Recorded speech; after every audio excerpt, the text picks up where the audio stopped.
हाय everyone. ये एक short message है फॉर दो students who are appearing for prelims 2022। बहुत क्रूशल स्टेज है ऑफ प्रिपरेशन। अबाउट 20 और डेज आर लेफ्ट, शायद जब तक आप देखोगे 15 दिन बचे होंगे। और ये एक स्टेज है जहाँ पे आपका दिमाग आपके साथ खिलवाड़ करना शुरू कर देता है। You may start having self doubt at this point of time, क्योंकि आपके लिए प्री बहुत इंपॉर्टेंट है।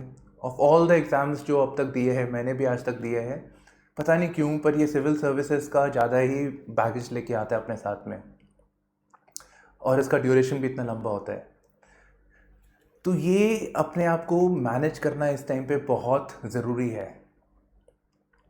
ठीक है, तो एक चीज़ ये हो गई। दूसरी बात, आप ये नोटिस कीजिएगा कि आप ऐसे प्रिपेयर करते हैं ना कि प्रीलिम्स होगा कि नहीं होगा, बाकी लोग भी इतनी मेहनत कर रहे हैं, इतने सारे लोग हैं।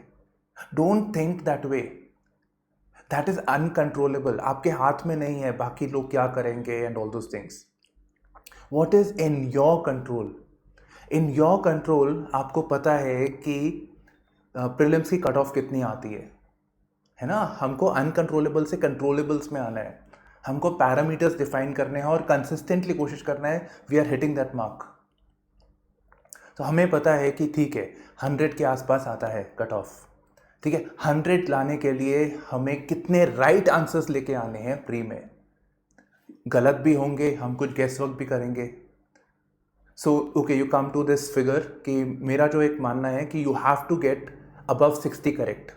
65 is best, you know, because 60 में भी डर लगता है कि आप क्वालिफाई करेंगे नहीं करेंगे।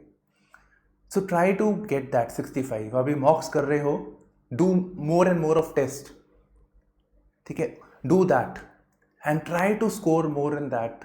सी आपने क्या गलतियां करी है, क्यों ऐसे मार्क्स नहीं आ रहे, if you are not able to get that. Try to get that mark of 65। गलतियां होने के बाद आपका कुछ 105 110 के आसपास आपके मार्क्स आएंगे। ठीक है, so move away from uncontrollables, move to controllables. तो जैसे जैसे आपके हाथ में चीज़ें आएंगी, because you can control getting 100 marks, but it is not so much in your control how others are preparing. when you are able to define that, you will get more confidence।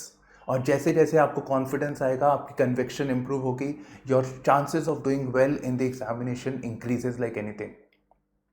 और आपने देखा ही होगा, they are people वो consistently clear किए हैं।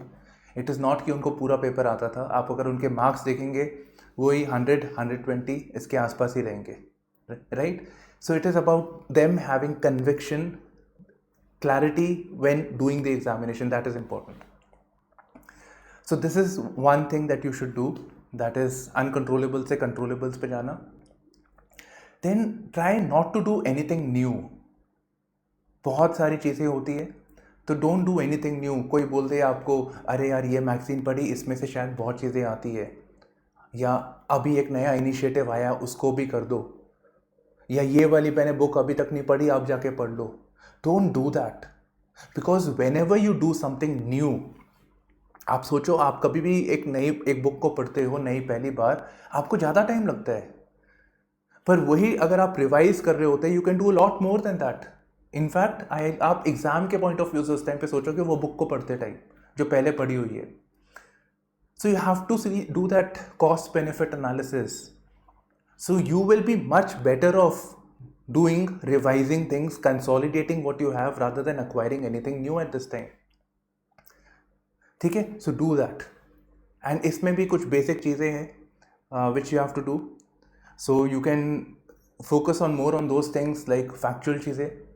तो मेरा मानना है कि जो basic चीज़ें हैं, जैसे कि modern history है, स्पेशली जो नॉर्मली जो पढ़ाया होता है वो हमें याद भी रहता है। Likewise for physical geography conceptual होता है, याद रहता है। तो जो चीज़ें याद रहती है बार बार और जो सबको याद रहेंगी, उस पर क्यों जोर देना। देर आर थिंग्स जो हट के भी आती है which will help you stand out. Ancient and medieval एक कॉम्पोनेंट है जो बिल्कुल इग्नोर किया जाता है। आप किसी कहीं पे भी पूछ लो, बोलेंगे कि मॉडर्न से आता है, मॉडर्न पढ़ाएंगे ज़्यादा। Focus on ancient medieval. और मैं बोलता हूँ कि 6th and 7th की NCERTs are perfect for that. 6th और उस एनसीईआरटीज में आर्ट एंड कल्चर भी मैंशन है बाय द वे, 128 128। आप देखिएगा नायनार्स कौन से, अलवर्स ने कौन सी टेक्स्ट लिखी थी, Sangam Meera, these are areas where UPSC is asking us questions.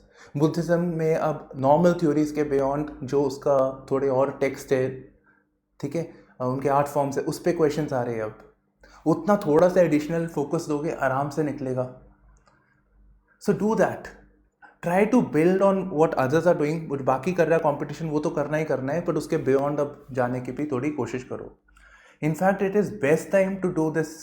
Factual वाली चीज़ें हैं वो जितना एग्ज़ाम के पास रखोगे उतने बेटर ऑफ रहोगे, because we tend to forget factuals.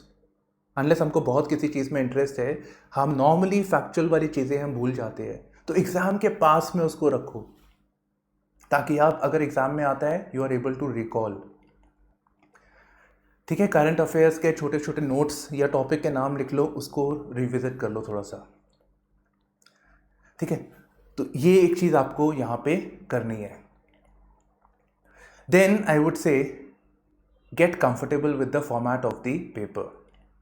ये जो आपका इसका एग्ज़ाम आता है, प्रीलिम्स यूपीएससी जो बनाती है, और जो मॉक टेस्ट होते हैं उसमें थोड़ा फ़र्क होता है। Mock test is preparing for that final paper. अब अगर आप उस टेस्ट सीरीज़ जो भी आप कर रहे होंगे, यू विल नोटिस जब आप एक ही टेस्ट सीरीज़ को बार बार करते हो, you get comfortable with that, है ना, उन क्वेश्चंस को, and you tend to get more marks. चाहे आपने प्रिपरेशन ना करी हो, you tend to get more marks.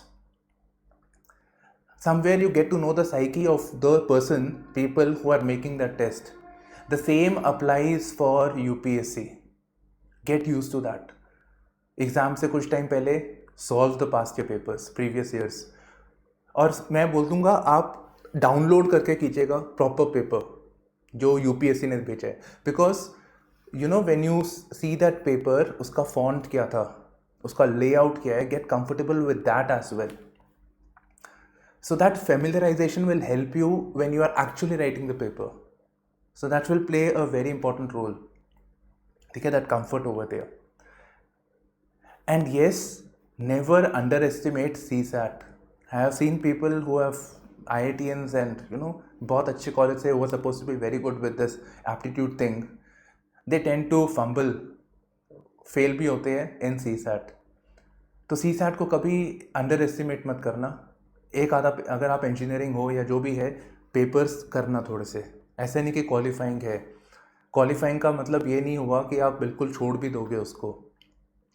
ठीक है, so learn from these mistakes, solve the previous years, get comfortable with that and then write it.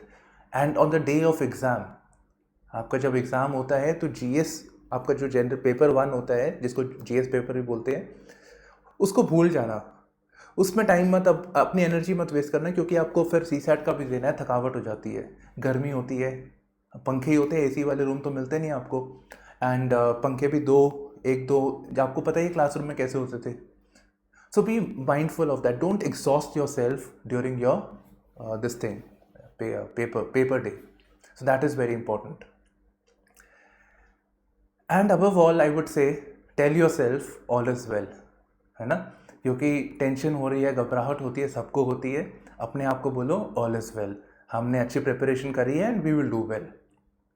और exam जब दे रहे हो 2 मिनट अपने आप रख लो अपने ऊपर, कोई इतनी जल्दी तो है नहीं वहाँ पे. 2 मिनट आराम से सोचो आप क्यों वहाँ बैठे हो, आपके बेसिक ऑब्जेक्टिव्स क्या है, आपको कितने मार्क्स लेके आने हैं, क्या स्ट्रैटेजी रखी है. 2 मिनट रख लो, जल्दबाजी नहीं करनी, हड़बड़ी नहीं करनी. पहले अपने आप को मैनेज करो, अपने आप को कंट्रोल करो, अपने इन्वायरमेंट से फेमिलराइज हो, and then write the paper. So that will be very very helpful. ठीक है, so I hope you stick to this. Basics पे फोकस कीजिए and that will really help you with your result. इतना कोई मुश्किल paper है नहीं है, टू बी ऑनेस्ट. बस ये प्रेशर होता है, दबाव होता है, जो एग्ज़ाम को मुश्किल कर देती है. So this is it from my side, and these are few mantras that I wanted to share, and this will help you. So bye bye, take care, and all the best for your pre.